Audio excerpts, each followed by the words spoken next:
Hello students, welcome to Social Science Toppers. இந்த வீடியோவில் நம்ம என்ன பார்க்க போகிறோம் அப்படின்னா 2025 பப்ளிக் எக்ஸாமில் சோஷியல் சயின்ஸில் 95 மார்க் வாங்கின ஒரு ஸ்டூடெண்ட்டுக்கு எதனால் இந்த 5 மார்க் கம்மியாச்சு அப்படின்னு தான் நம்ம பார்க்க போகிறோம். நம்ம ஏன் இந்த டாப்பர் பேப்பர்லாம் பார்க்குறோம் அப்படின்னா நாமளும் இதே மிஸ்டேக்ஸை திரும்ப பண்ணக்கூடாது அப்படிங்கிறதுக்காக சரிங்களா. ஸோ இதே மாதிரி நிறைய டாப்பர்ஸோட பேப்பர்ஸை வந்து அனலைஸ் பண்ணி என்னென்ன மிஸ்டேக்ஸ் பண்ணியிருக்காங்க அப்படின்னு நம்ம ஒரு தனி பிளேலிஸ்ட்லேயே போட்டிருக்கிறோம். இந்த பிளேலிஸ்ட் வந்து மறக்காம பாருங்க சரிங்களா. ஸோ 2026 பப்ளிக் எக்ஸாம் எழுத போறீங்க அப்படின்னா கண்டிப்பாக அந்த பிளேலிஸ்ட்ல இருக்கக்கூடிய எல்லா வீடியோஸும் கவனமாக பாருங்க. அது உங்களுக்கு ரொம்பவே யூஸ்ஃபுல்லாக இருக்கும் சரிங்களா. இப்போ இவங்க எதுலலாம் மிஸ்டேக்ஸ் பண்ணியிருக்காங்க அப்படின்னு பார்க்கலாம். ஸோ முதல்ல பார்த்தீங்கன்னா மேப்பில் வந்து பார்த்தீங்கன்னா எல்லாமே ஃபுல் மார்க் வாங்கியிருக்காங்க. 8 அவுட் ஆஃப் ஜாகிரஃபியில் 8 அவுட் ஆஃப் 8 வாங்கியிருக்காங்க. ஹிஸ்ட்ரியில் 5 அவுட் ஆஃப் 5 வாங்கியிருக்காங்க. 1 மார்க் எல்லாமே பார்ட் 1 எல்லாமே ஃபுல் மார்க் வாங்கியிருக்காங்க சரிங்களா.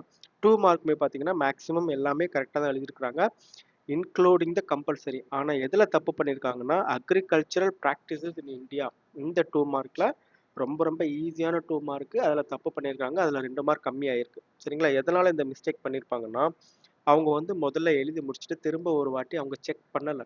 ஒரு வாட்டி அவங்க செக் பண்ணியிருந்தா கூட இந்த மிஸ்டேக்கை கண்டுபிடிச்சிருப்பாங்க, ஈஸியாக அதை கரெக்ட் பண்ணியிருக்கலாம் சரிங்களா. ஸோ அதனால தான் எப்பயுமே நம்ம டீச்சர் சொல்கிறது எக்ஸாம் எழுதி முடிச்சுட்டு ஒரு வாட்டியாவது எழுதியிருக்கிறத ரீசெக் பண்ணுங்க சரிங்களா. ஸோ அடுத்து வந்து பார்த்தீங்கன்னா ஃபில் இன் த பிளாங்க்ஸ் எல்லாமே கரெக்டு. 5 மார்க்கில் வந்து பார்த்தீங்கன்னா டிஸ்டிங்விஷ் பிட்வீன் கிவ் ரீசனில் ஆக்சுவலாக அக்டோபர் டு டிசம்பர் வந்து கரெக்டு தான்.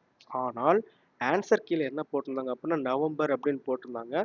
ஸோ அதனால வந்து பார்த்தீங்கன்னா அதுக்கு ஒரு ½ மார்க் கம்மி பண்ணியிருக்காங்க பாருங்க. ஓகே, அடுத்து பார்த்தீங்கன்னா இன்னொரு 5 மார்க்லையும் கம்மியாக மார்க் வாங்கியிருப்பாங்க. ஒரு நிமிஷம் பாருங்க, இந்த எஃபெக்ட்ஸ் ஆஃப் வேர்ல்டு வார் 2 இருக்குது பார்த்தீங்களா, இதில் வந்து பார்த்தீங்கன்னா ஒரே ஒரு ஹெட்டிங் தான் போட்டிருக்காங்க. உள்ள பார்த்தீங்கன்னா மேக்ஸிமம் எல்லா பாயிண்ட்ஸும் கரெக்டு தான்.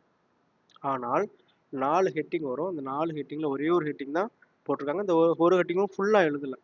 ஓகே, ஸோ முதல்ல எப்பயுமே நான் முன்னாடி ஒரு வீடியோவில் சொல்லியிருக்கேன், எப்பயுமே உங்களுக்கு ஒரு கொஸ்டினில் வந்து ஹெட்டிங்ஸ் ஆன்சரில் வந்து ஹெட்டிங்ஸ் இருக்குது அப்படின்னா அந்த ஹெட்டிங்ஸ் வந்து கண்டிப்பாக இருக்கணும் சரிங்களா. ஹெட்டிங்ஸ் வந்து இருக்கணும், அந்த ஹெட்டிங்ஸை பார்த்து தான் மார்க் போடுவாங்க, இல்லைனா மார்க் கம்மியாகும். ஓகே, அதே மாதிரி 8 மார்க் பார்த்தீங்கன்னா அதுலேயும் ஒரு ½ மார்க் கம்மி பண்ணியிருக்காங்க. நார்மலாக கரெக்ஷன் பண்ணுறவங்க இந்த மாதிரி ½ மார்க்லாம் கம்மி பண்ண மாட்டாங்க. பட் ஸ்டில் இந்த கரெக்ஷன் பண்ணவங்க என்ன பண்ணியிருக்காங்க, எக்ஸாமினர் வந்து ½ மார்க் கம்மி பண்ணியிருக்காங்க சரிங்களா.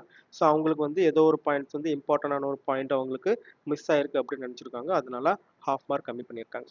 ஓகே, ஸோ ஐ ஹோப் இந்த வீடியோ உங்களுக்கு ரொம்ப யூஸ்ஃபுல்லாக இருந்திருக்கும்னு நினைக்கிறேன். ஸோ இந்த இன்ஸ்ட்ரக்ஷன்ஸை ஃபாலோ பண்ணுங்கள், இதே தப்பை நீங்களும் திரும்ப பண்ணாதீங்க. தேங்க்யூ.